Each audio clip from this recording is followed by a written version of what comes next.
After 30 years of cruising, I thought I'd seen it all. Until last month when I watched a couple get turned away at the Miami terminal for the most unexpected reason. Hi, cruise friends. Welcome back to Cruise Wise. You know, after our video about boarding denials went viral, my inbox exploded with your stories.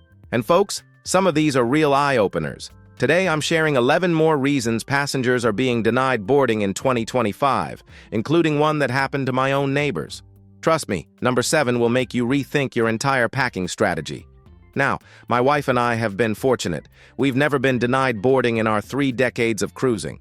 But I've witnessed plenty of heartbreaking situations at terminals, and I want to make sure you're never in that position. So grab your coffee, settle in, and let's dive into these crucial tips that could save your next cruise vacation. Reason number 1, international entry requirements you didn't consider. Here's what most of us assume. If we can board the ship, we're good to go for the entire cruise. But after talking with a retired customs officer on our last voyage, I discovered that cruise lines must verify you can enter every port on the itinerary, not just board the ship. Let me break this down for you. Some countries have surprisingly strict entry rules. For instance, certain nations won't allow visitors with any criminal history, even minor offenses from decades ago. The cruise line checks this in advance because they can't have passengers stuck on the ship at ports. Last year, we met a gentleman who was denied boarding for a Caribbean cruise. His issue? A minor offense from 1985 that prevented entry to one island nation. He had no idea it would matter 40 years later. So here's exactly what you should do. Research entry requirements for every port, not just your embarkation city. If you have any concerns about your history, consult with the cruise line well before your trip. This simple check could save you from a crushing disappointment at the terminal. Reason number 2, personal hygiene standards. Now, this next one is delicate, but it needs to be discussed. During a cruise industry seminar, I learned that cruise lines have specific health and comfort standards that extend beyond just illness. Ships are enclosed environments where thousands of people share close quarters. If someone's personal hygiene significantly impacts others' comfort or health, staff have the authority to intervene. It's rare, but it happens. A travel agent friend shared a story about a passenger with a medical condition causing severe odor. Without proper documentation or management plan, they were unfortunately denied boarding.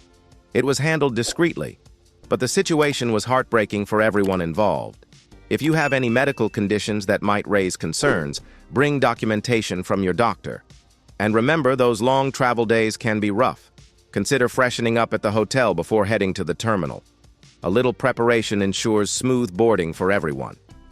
Reason number 3, terminal behavior red flags. We've all been there. Long lines, delays, frustration building. But here's something I learned from a security director. Cruise lines now have zero-tolerance policies for aggressive behavior, starting right at check-in. Think about it. If someone can't remain calm during embarkation, how will they handle 7 days at sea? Security teams are trained to spot potential problems early. On our Alaska cruise, we saw a gentleman lose his temper over a simple documentation issue. Security stepped in, he escalated, and just like that, his family's vacation was over before it began. No refund. My advice? Take a deep breath. Bring snacks and water for the wait. If there's an issue, stay calm and work with staff. Remember, they want to help you board. Give them the chance. Patience at the terminal ensures you'll actually make it to the ship. Quick question for my fellow cruisers. Have you ever witnessed someone being denied boarding? What happened? Share your story in the comments while I explain this next surprising reason. Reason number 4, destination-specific clothing restrictions. Most of us pack our cruise wardrobe thinking about dinner dress codes and pool days. But after a close call in Jamaica, I discovered that certain clothing items can actually prevent you from entering specific countries. Several Caribbean nations prohibit civilians from wearing camouflage. It's reserved for military only. If your itinerary includes these ports and you show up in camo, the cruise line knows you'll be denied entry, so they won't let you board. My golf buddy learned this the hard way. His favorite fishing shirt had a camouflage pattern. Terminal security spotted it, explained the issue, and thankfully he had time to change. But imagine if that had been his only shirt. Check destination laws for every port. Skip the camo entirely. There are plenty of other patterns that won't cause issues. And avoid clothing with offensive language or images. Family-friendly is always the safe choice. Smart packing prevents surprising wardrobe-related denials. Reason number 5. Documentation details that derail everything. You'd think after decades of cruising, document checking would be second nature. But cruise lines have become incredibly strict about exact matches between bookings and IDs, and for good reason. It's a homeland security requirement. Here's the critical part. Your name must match exactly. Not just close, exactly. If your license says Robert James Smith Jr. but you booked as Bob Smith, you could have a serious problem. My neighbor's daughter got married 3 months before their cruise. She updated some documents, but not others. Despite bringing her marriage certificate, the mismatch caused a 2-hour delay that nearly cost them their boarding. Triple-check every document now. Look at your booking confirmation and compare it letter by letter with your passport or ID. If there's any discrepancy, contact the cruise line immediately to correct it. 5 minutes of checking saves hours of terminal stress. Reason number 6. The costly mistake of late arrival. We've all cut it close before, but cruise ship timing is different than airplane timing.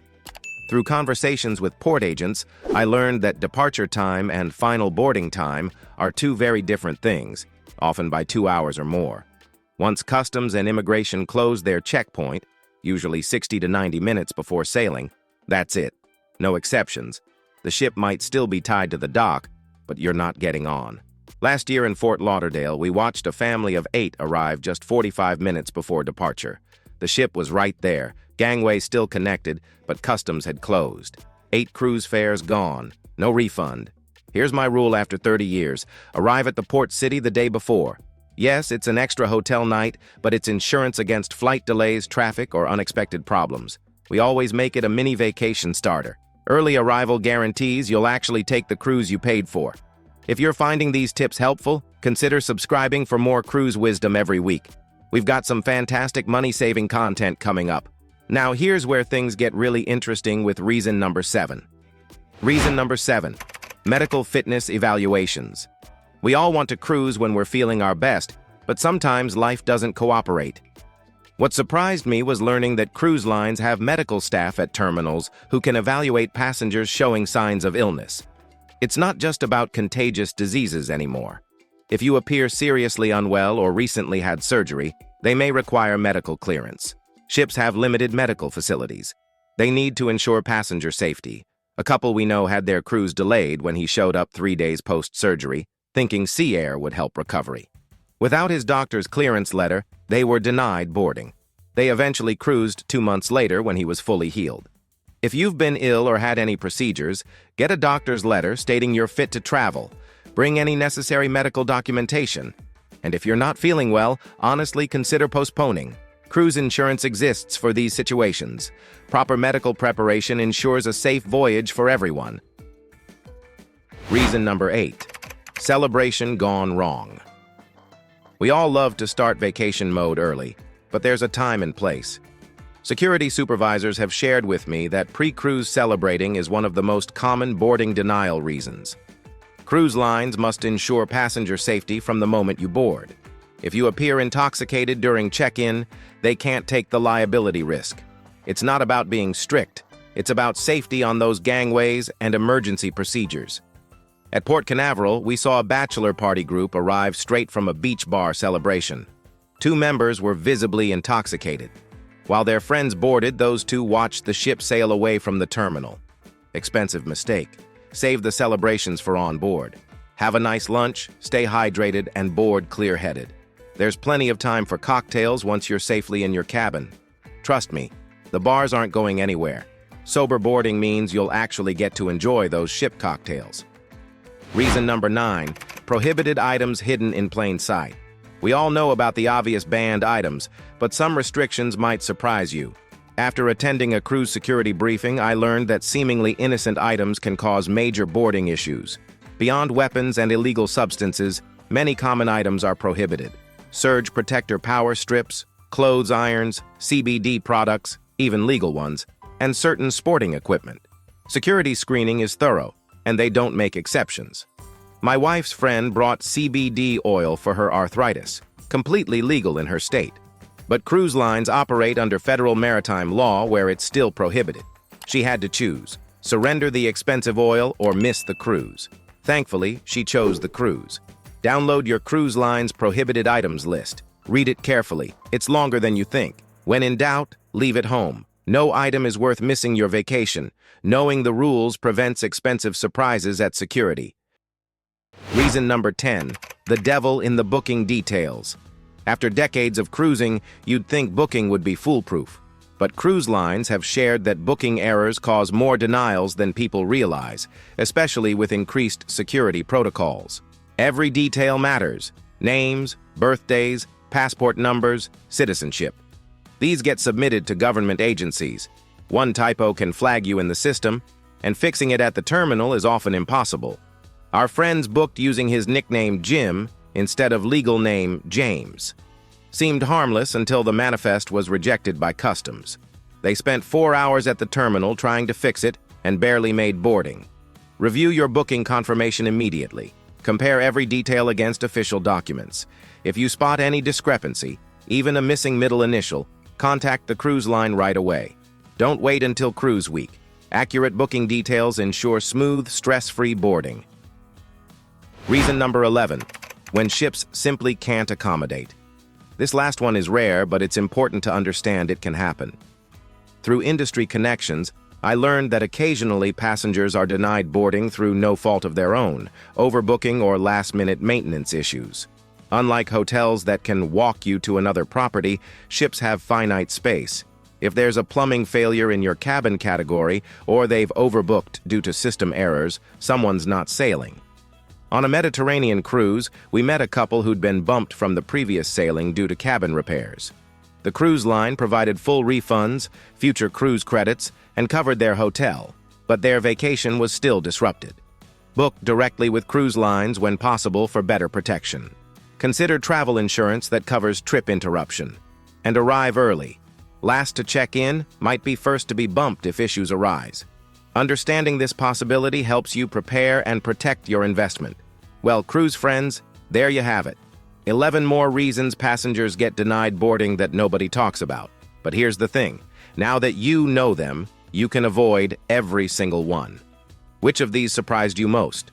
I'm genuinely curious about your thoughts and experiences. Drop a comment below and let's help each other cruise smarter. If this video helped you feel more prepared for your next cruise, please hit that subscribe button and ring the bell. Next week, we're diving into money-saving secrets the cruise lines definitely don't advertise, including one that saved us $1,200 on our last booking. Until then, cruise wise and cruise well.